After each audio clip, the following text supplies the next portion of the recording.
Саламатсыздар биздин YouTube каналынын көрүүчүлөрү.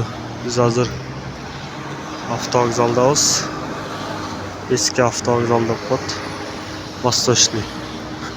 Ушунун маңдайында остановкадабыз. Ушул остановка өзгөчө.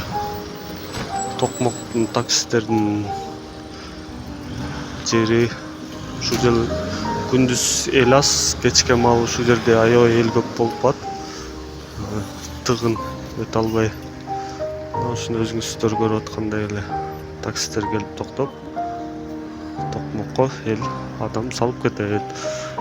Остановканын ар жагында дагы адамдар турат. Таксилер күтүп турат.